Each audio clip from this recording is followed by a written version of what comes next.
Hey guys, Joey. Welcome back to Angry Owl Aquariums.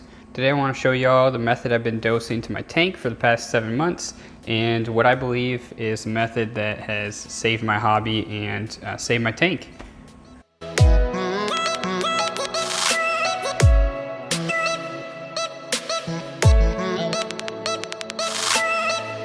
So as you can see, I got everything laid out here on the edge of the tank. These are all the elements that I've been dosing for the past 7 months. So it's quite a few. Now, you don't need to be intimidated by this. It's relatively easy, so I'm gonna walk you through what the process is, how to do it, and just really how you can get started if you wanna do it. But that's up to you. The method here is no different really than something like Red Sea Trace Colors program, the ABCD. However, this program gives you more granular control, which is what I like over the Red Sea. So the program here is called Reef Moonshiners, and the program was developed by a guy here locally in Houston. So he's put in all the research and put in all the time and effort to make this program. His tank is absolutely amazing. I'll post up a link in the top right here where you can go to his Reef to Reef and you can see all his success, because you don't need to listen to me. You could just go look at his tank on Reef to Reef and you can see his business card. So that will prove, not just looking at my tank, you can look at his and see how successful this stuff is. So the principle of the Reef Moonshiners program is going to be around these trace elements. So I believe in total there's 12, something like that.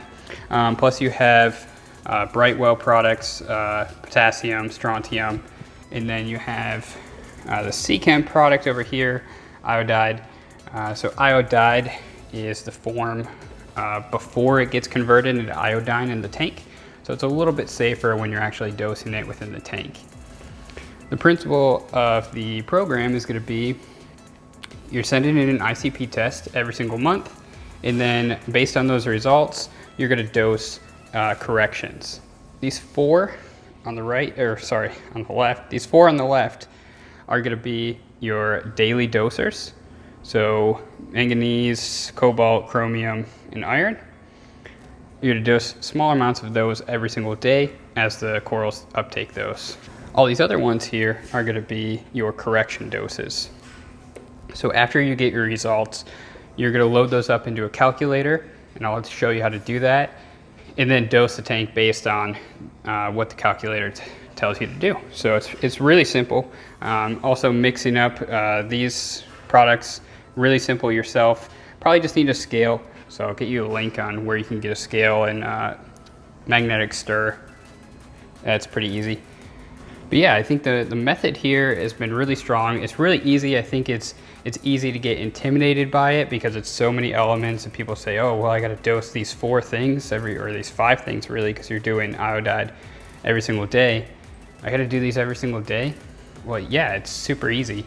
It takes me less than 5 minutes. Every night, I drop a cube in the tank, so these fat fish, like that fox face, can go to town on the cube.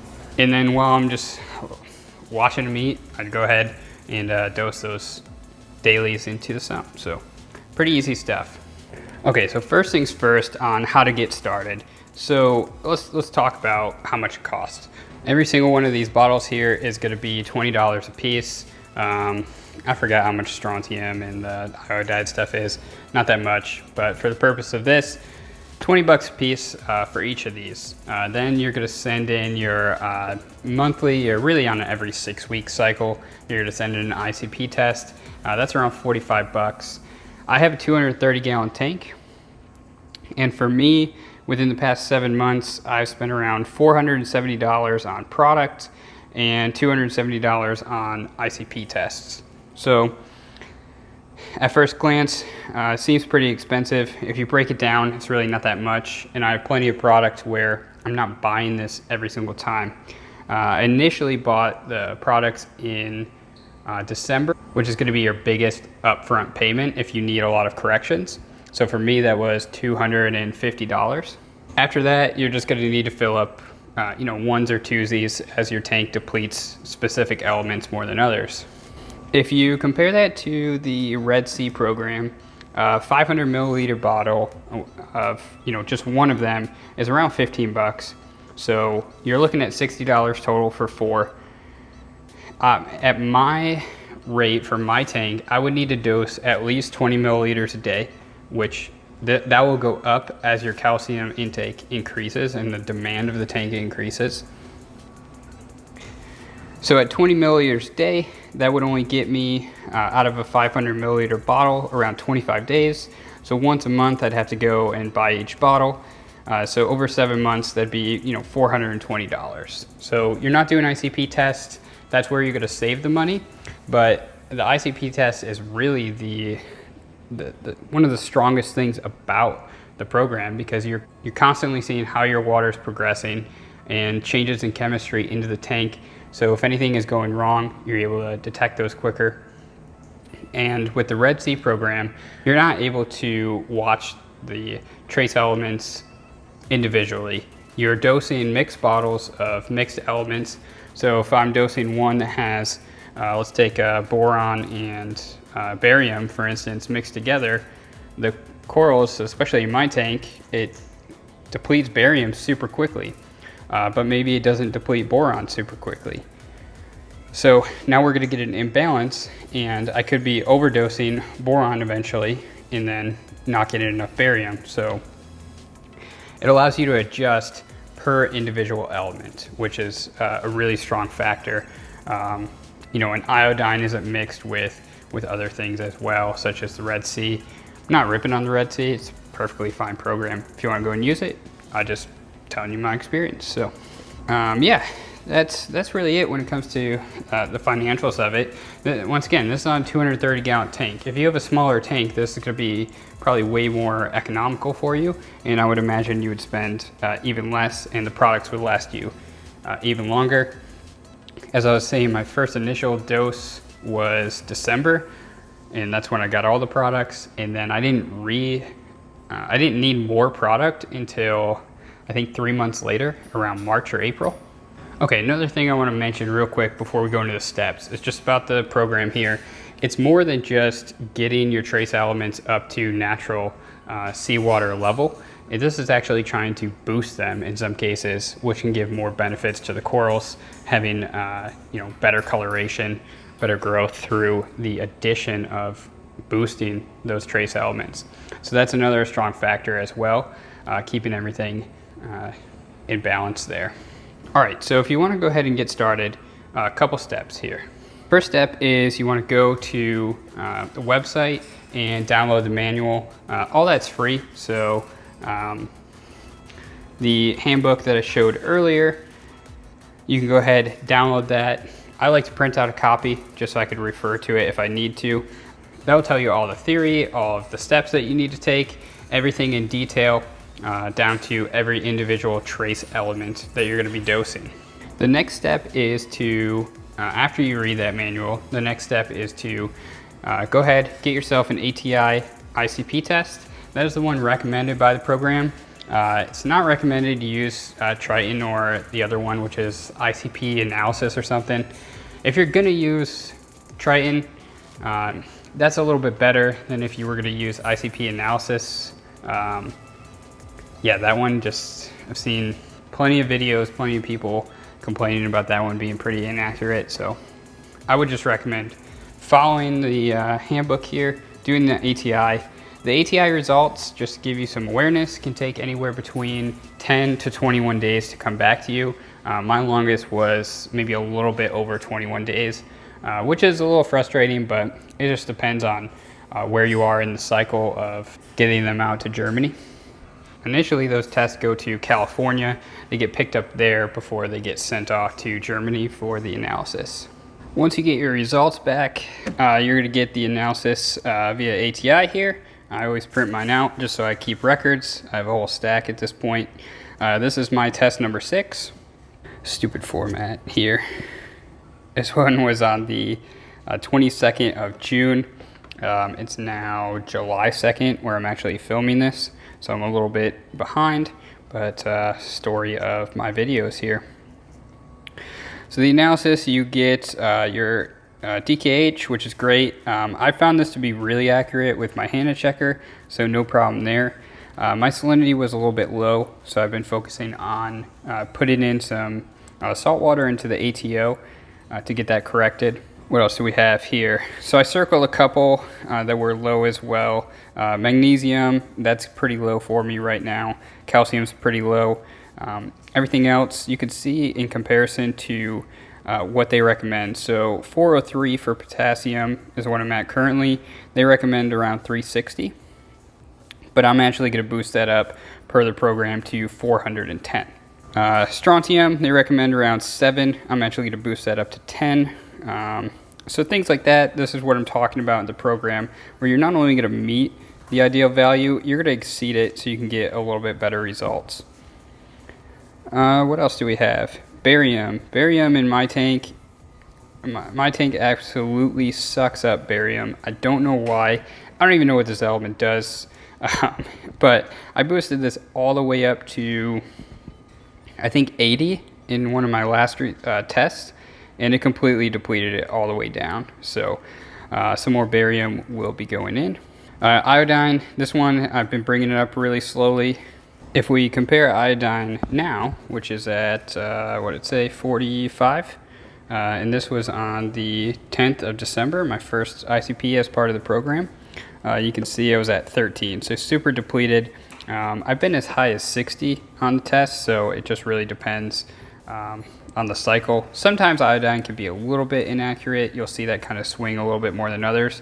It's really just about getting more generically close to that number, because no measurement is going to be absolutely 100% perfect, but you can see that improvement. All right, anyways, the next step here, after you review those results, you're going to go ahead and enter the results into the calculator, and I'll show you the calculator online as well. So that's another thing you'll need to download from the site, as well as the manual. You'll need to go ahead and do the assessment guide. So up here at the top, you're going to put your total gallons. Make sure you estimate this correctly. Mine is not an estimation because I know exactly how much I filled up the tank with. And then from there, everything's super small on here, so sorry about that. But let's take an example where we have a correction. So let me see. So fluoride, this is a good example. 1.17 is my current level of fluoride. And then we can see here exactly what it tells us to do. So this is below the target level. So correct it per the instructions. We want to get to 1.5. So it's telling me I need to dose 71 milliliters for 4 days of fluoride. And don't be afraid of the numbers here. You really can't do any harm. And I pour this stuff right into the tank without even thinking about it, because all the math has been done for you. It's been proven. So you don't need to say, oh, this looks like it's way too much fluoride. How do you know, right? Have you done the math on it? No, you haven't. So just dose in your tank. If you want to be a baby about it though, and you say, hey, Joey, that's way too much fluoride, that makes me nervous, then take it and do it over 10 days, whatever you want to do, whatever makes you feel more comfortable. But this is the little chart that I put together just so I could track it. You got my chicken scratch over here because I'm a child, and then I put the days. So I'm going to do it because I'm not a baby over 4 days, even though I just call myself a child, so I guess that's a little bit weird, huh? So over the 4 days, I'm going to do fluoride, barium, because those needed to be extended. My initial dosing, I did kind of extend everything out and do it a little bit more conservative because I needed so many corrections. I think I needed every single element needed to be corrected. So these will be the ones that I'll be dosing. I'll be dosing 125 milliliters of potassium. A lot of people are going to say, hey, that's a ton of potassium. It doesn't matter. Just pour it in your tank. Stop questioning it. But since you are dosing things, like in my case, over 4 days, if I wanted to take that divided by 4, I could do that, right? It's up to you. I like to just get it done. Okay, once you have all of your corrections from the calculator ready to go, you know what you need, you have all of your products, the next thing to do is just dose the tank. So I'll go ahead and show you how I do that, just to prove to you that nothing bad happens when you pour 125 milliliters of potassium into your tank. Okay guys, here we go. So the mix I have here is going to be 50 grams per 500 milliliters. And I use a kitchen scale and a magnetic stir to make these. I got some extra bottles from him. Well, these are extra bottles that were empty. So you can always request if you want to put them in these bottles. Just ask him for some extra bottles. So we got strontium.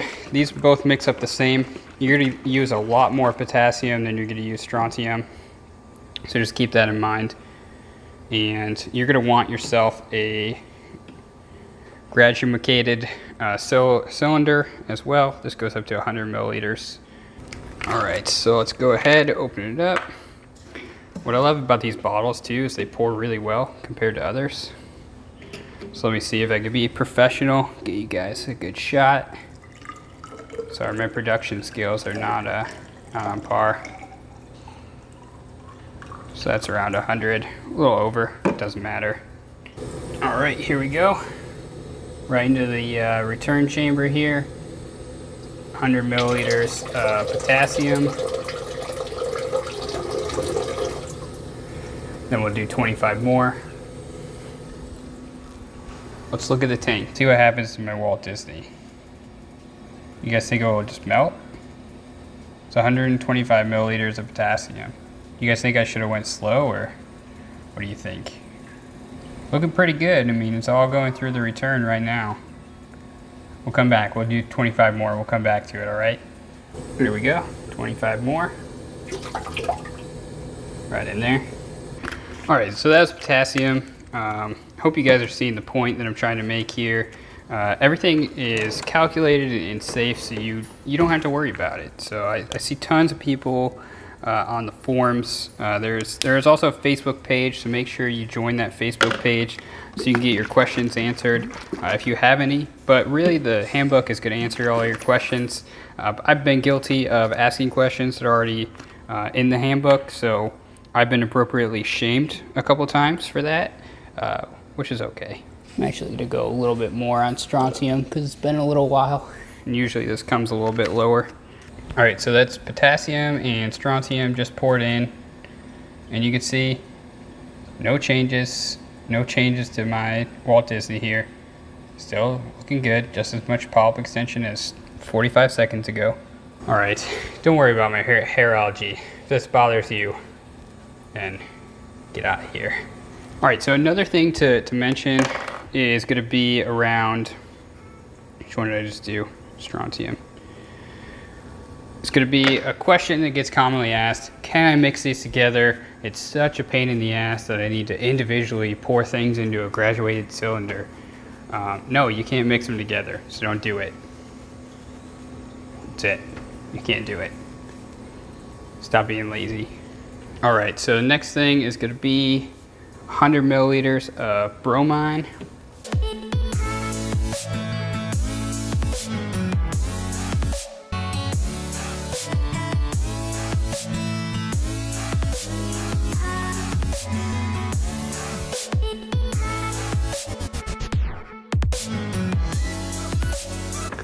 All right, bromine's done.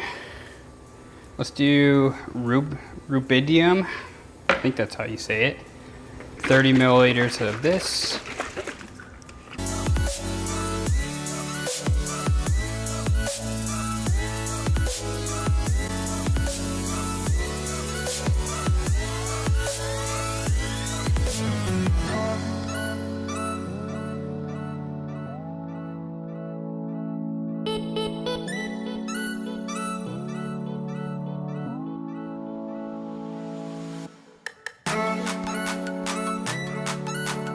Next up, we need 70 milliliters of barium, my arch nemesis barium.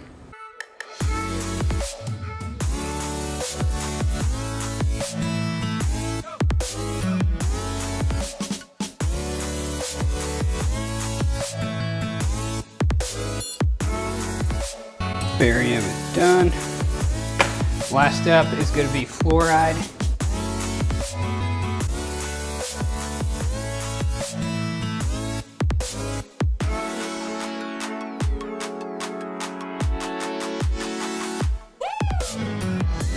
All right, guys, that's it. That is all my corrections for this cycle. I'll need to do it over the next 3 days. I'll also put in more barium and fluoride. But here we go. Everything was just dosed. Everything into the return, so it went right into the tank. And I mean, look at that. Everything is looking good. There's the Disney. Everything looking completely fine. So there's no need to be nervous. This probably took me longer than it normally does because I've been ranting about it. It takes 5 minutes to do this stuff. Not saying you have to do it, and not saying you have to do it to be successful. It's just what I've done. And since that point where I started, I've seen success. Prior to that, I could not keep SPS corals, and now I'm having some signs of success. So the only real difference in what I've been doing is dosing these elements. So that to me is the direct correlation. And there's plenty of people who don't do it, right? So perfectly fine.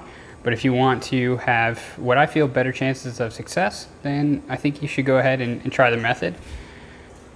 It's pretty easy. Dosing the daily is also really easy. I will link everything you need in the description for the method. I'll also link the websites where you can download the tool and the calculator. You can read up, even if you don't start it right away, you can at least read up on the method by downloading the handbook. So overall, I just really recommend it. There's also 2 other products I want to talk about that I dose on a daily basis. These are optional, so not exactly part of the program, but something you could do. First one is going to be this Vitamin-CarbX. This is basically, to me, it smells like frozen orange juice mix and like Flintstone vitamins. I'm getting a little bit low. You don't need small amounts of this stuff, so I'll just show you guys how this goes in as well. These little dropper bottles are awesome. So here it is. So if you want to dose this stuff, I would recommend it as well. I've noticed better polyp extension. So let me see. So 1, 2, 3, 4, 5, 6. That's all I'm going to do. And it kind of floats off into little clumps, and they may not dissolve right away. I put them in there just so they can get sucked up into the return and then kind of dissolve a little bit more before they get into the tank. So that's another product that I use. I do that every day. Next one is going to be this liquid mud. So instead of having like Miracle Mud, which I'm pretty convinced doesn't do shit in your tank, I've tried it before. It's not really much of a miracle. And I think anything marked Miracle in this hobby is bullshit. So yeah, there's that. This is liquid mud, non-Miracle format. And I'll show you what this stuff looks like. This is pretty crazy to dose in your tank too. Get this little top off here. Oh shit. This is way more difficult with one hand. All right, so here we go. I'll show you in the sump, a little bit better light. So it's just completely black in there. And then this is what it looks like when you dose it to your tank. And that is the liquid mud. So for my tank, I do 2 milliliters per day of this stuff. Once again, I've noticed better polyp extension since I started dosing this stuff. And there are some traces as well. So it will help with any supplementation of the other trace elements you have here. So another thing I recommend, not needed. You don't need to do these 2 products. I just think they are worth it. And yeah, so all right guys, I don't really know what else to say more about this product. I love the method, it's easy. I think if you think it's too hard, then I don't know what to tell you. You're lazy, you suck. Another thing I may try in the future is adding in some amino acids as well, but just letting things kind of ride out the way they are right now. So once again, I will post everything you need down in the description. If you have any questions, leave your comments, and I'll catch y'all in the next one.